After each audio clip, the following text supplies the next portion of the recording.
안녕하십니까.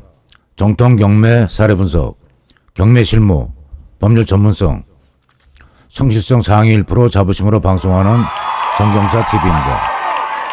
정경사TV 분석 대상 경매 사건은 지역, 물건 종류, 최저가의 의미가 있는 게 아니고 구체적인 경매 사례에서 유치권, 법정지상권 등 소위 특수한 분석 대상을 찾아 선정된 것이니 지역이나 물건 종류에 큰 의미를 두지 마시기 바랍니다. 16강에서는 권리분석 강의를 할 때마다 가장 일반적으로 자주 등장하는 말소기준 권리와 대금이납, 재경매 원인이 되는 당해세 등 배당 순위를 정리하겠습니다. 말소기준 권리의 본질을 정확히 알 수 있게 간단하게 정리하겠습니다. 근거법령은 민사집행법 91조 2항 매각부동산의 모든 근저당권은 소멸한다로 소멸원칙을 규정하고 있습니다. 저당, 근저당, 담보목적 가등기, 배당신청이나 경매신청한 전세권, 압류, 가압류, 경매개시결정, 채권 등이 있습니다. 전체적으로 일관된 공통점은 물건을 사용하는 용익물건이 아니라 돈 받을 권리와 돈 받을 권리로 변형되어 말소기준 권리가 되는 겁니다. 여러분, 누가 돈을 빌려달라는데 부동산 담보가 있답니다. 돈 빌려주는 입장에서 부동산 담보를 잡는 것은 말로 하는 돈 갚겠다 하는 약속을 안 지킬 때 대비하는 거죠. 담보로 제공하는 부동산에 다른 말소기준 권리가 있으면 담보가 아닌 겁니다. 더구나 은행 등 금융권에서 대출해 줄 때는 어떻겠습니까? 대출 심사부서 직원은 대출 후 자금 회수에 지장이 없도록 전문성을 가지고 심사하겠죠. 담보에 앞에서 열거한 말소기준 권리가 있으면 개인이나 금융권에서 돈을 빌려주겠습니까? 저당, 근저당, 담보목적 가등기를 설정할 때 예계입니다. 담보성 등기를 하고 돈 빌려간 사람이 이자나 원금 갚지 않아 신청하는 경매가 임의 경매입니다. 돈 빌려주고 담보가치를 잡은 말소기준 권리가 여기에 해당합니다.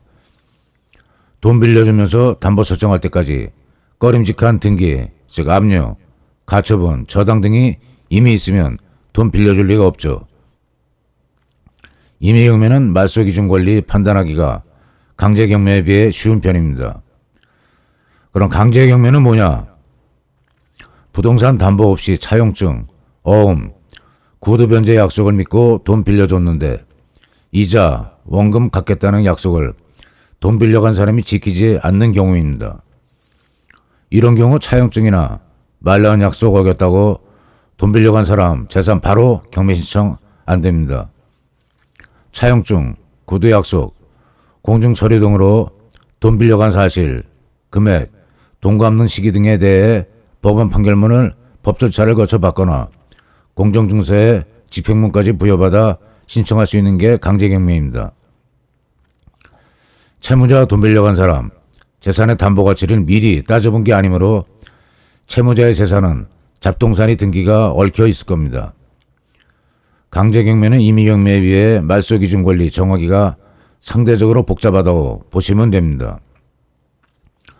소송 제기하고 판결문 받고 집행문까지 받는 동안 채무자의 재산은 이미 다른 채권이 다수 들어왔다고 보시면 됩니다.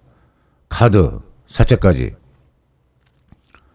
배당 신청하거나 임의경매 신청한 전세권은 원래 남녀부동산을 사용하는 권리인데 전세금 돈 받겠다고 권리 성질이 변한 겁니다.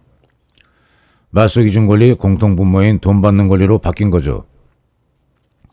매매예약 가등기는 원래 부동산에 대한 소유권이자는 권리를 등기한 건데 경매를 신청하거나 배당 요구하면서 말소기준 권리의 공통분모를 충족시켜 원래 모습에서 채권으로 변형돼 말소기준 권리가 바뀌는 겁니다. 변신되는 권리가 두 개 있네요. 전세권하고 매매 가등기입니다. 경매 입찰에서 낙찰사가 대금 납입하는 순간 소유권을 취득하는데 깔쩍지근하게 뭔가 남아있으면 안 되고 싹 말소된다는 원칙의 기준점이 말소기준 권리인 것입니다. 예외적으로 말소되지 않는 권리. 임의경매는 돈을 빌려줄 때 돈 빌려가는 사람이 담보로 제공한다는 부동산의 가치 분석이 선행됩니다. 돈 빌려주면서 담보에 맞서되지 않는 꺼림직한 뭐가 있으면 돈 빌려주지 않고 금융권 대출도 어려울 것입니다. 이런 이유로 이미 경매는 강제 경매에 비해 등기부에서 말소 기준 권리 판단하기가 상대적으로 쉽습니다. 강제 경매는 어떻습니까? 담보가치 파악할 기회가 없이 채무 불이행이 있은 후 일정 절차로 채무 명의를 얻은 후 신청하는 경매이기 때문에 잡동사니 등기가 많을 수 있다고 언급했습니다. 말소되지 않는 권리와 뒤섞이는 겁니다. 강제 경매는 말소 기준 권리를 분석할 때 등기부 기재사항을 하나하나 보면서 천천히 잘 따져봐야 합니다. 말소되지 않는 권리 1. 법정지상권, 유치권, 분묘기지권. 위 권리는 등기부에 공시되지 않고 현황조사서나 물건명세서에 기재되는 경우가 있는데 현장에 가서야 파악되는 경우가 있어 조심해야 합니다.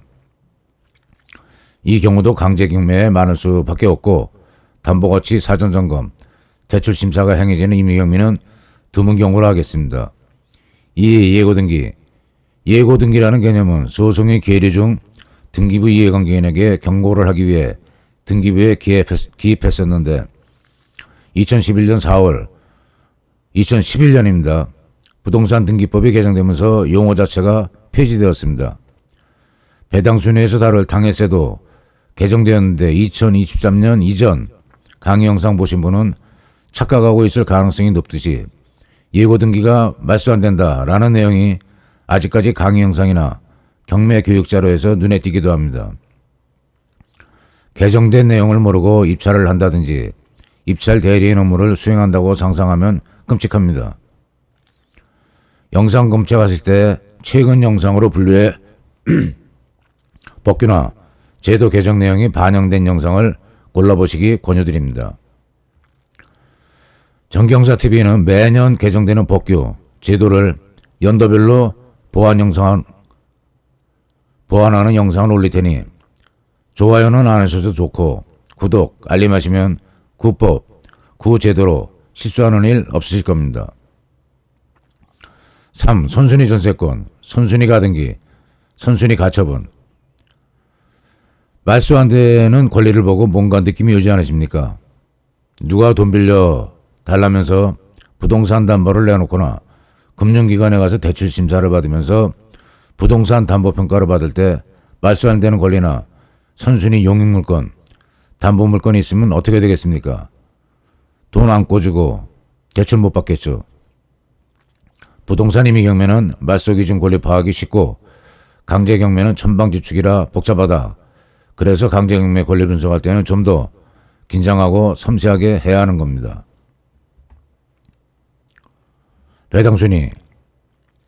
개인적인 얘기를 조금씩 하게 되는데 한 달여 전 마이크, 카메라에 대고 얘기하려니까 많이 어색했습니다.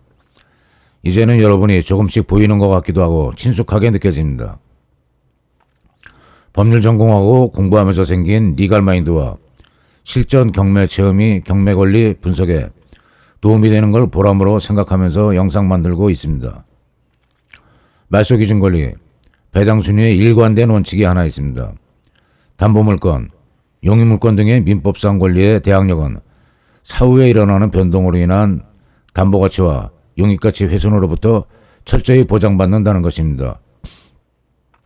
주택임대차에서 주민등록 전입으로 주어지는 대항력은 민법상 물권에 준하는 예외적인 권리입니다.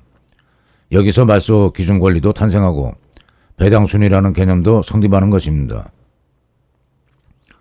순서에 나오겠지만 주택, 상가 임차인의 소액보증금, 최우선 배당에서 현재가 아니고 최선순위 근저당 설정일자가 기준이 되는 이유는 예를 들면 4년 전에 근저당 설정하면서 돈 빌려주고 대출해줬는데 사후에 나중에 배당순위가 앞서는 소액임차인이 많아져 담보가치가 훼손되는 걸 용납하지 않는다라는 게 법정신이기 때문입니다. 그리고 법규가 오늘 개정 시행 공포되면 해당되는 과거 사건 모두에 적용되는 거로 착각하기 쉽습니다. 일반적입니다. 착각하는 게. 법률은 불서구 원칙이 있습니다. 공포, 시행 이후부터 적용하는 대원칙입니다.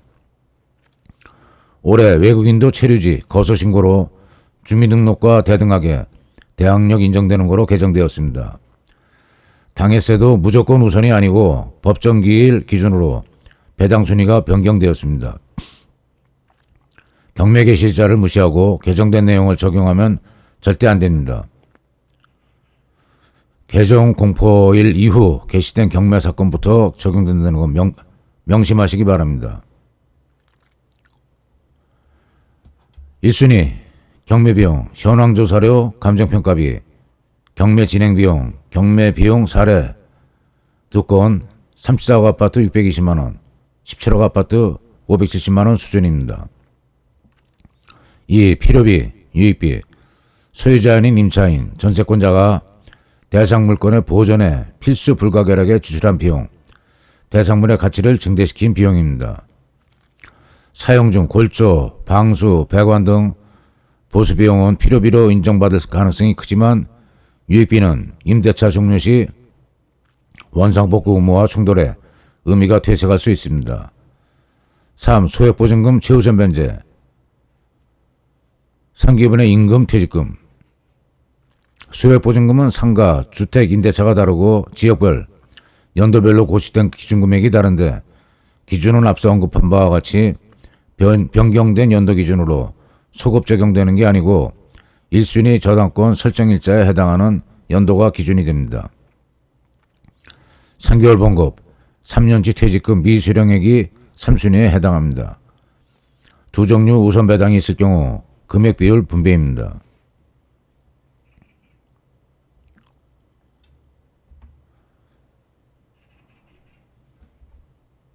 가장 문제되는 당해세입니다. 당해세 중 국세는 상속, 증여, 종합부동산세 등이고 지방세는 재산세, 지방교육세 등이 있습니다. 경매자료 중 문건 접수 내역을 보면 국공공이나 지방자치단체 앞글자 공공으로 기재되고 세금 액수 기재가 없습니다. 당해세는 대항력 있는 임대차와 부딪혀 배당 순위에서 문제가 돼 미유예수 보증금이 낙찰자에게 인수된 경우 금액을 알 수 없어 대금 미납의 원인으로 등장합니다. 최고가 매수 신고인 자격이 주어진 다음에야 열람할 수 있는 경매 기록을 봐야 당해 세금 규모가 얼마인지 알 수 있어 경매 절차의 복병입니다. 당해서도 무조건 우선순위에서 법정기일 기준으로 법규가 개정되었으나 소급표가 없어 2023년 4월 5일 이전 사건에서는 여전히 함정작용을 합니다.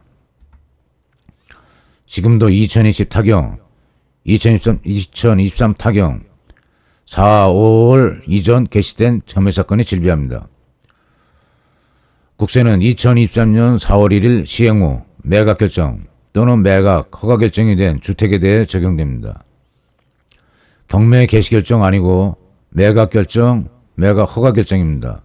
더구나 앞에서 언급한 것 같이 2020 타경, 2023 타경, 4월, 5월에 경매 개시 기준이 떨어졌다 하더라도 매각 결정, 매각 허가 결정이 4월 1일 이후에 된 경매 사건 외에는 적용이 안 되는 겁니다. 지방세는 2023년 5월 4일 공포일부터 시행입니다. 당분간 최고가 매수 신고 후 경매 기록 열람을 하고 배당 순위에서 당해세가 대항력 있는 임대차 보증금을 제치고 상당 부분은 제재하면 매각 불허가 신청을 해서 빠져나와야 합니다. 기록 열람을 게을리하다가 대금 기일에 가서야 대금 기일이 정해진 다음 별도로 임대차, 임차인 보증금 상당액을 지불해야 한다는 사실을 알게 되면 대금 미납으로 입찰 보증금, 손해 발생에 직면하게 됩니다. 예를 들어서 10억에 낙찰받고 대금 내면 끝인 줄 알았는데 5억을 세입자에게 따로 줘야 된다면 돈 번 게 아니고 망한 거죠. 입찰 보증금 손해건이 상당수 존재합니다. 기타 배당 순위는 다음과 같습니다. 우선 변제권에는 임차 보증금, 저당권, 배당 신청한 전세권, 6. 일반 임금 채권. 상기분, 3월에 해당하는 임금, 퇴직금, 채권 외의 임금 채권입니다. 7. 조세 채권. 8. 공과금. 공과금은 대개 법정기일이 납부기일입니다.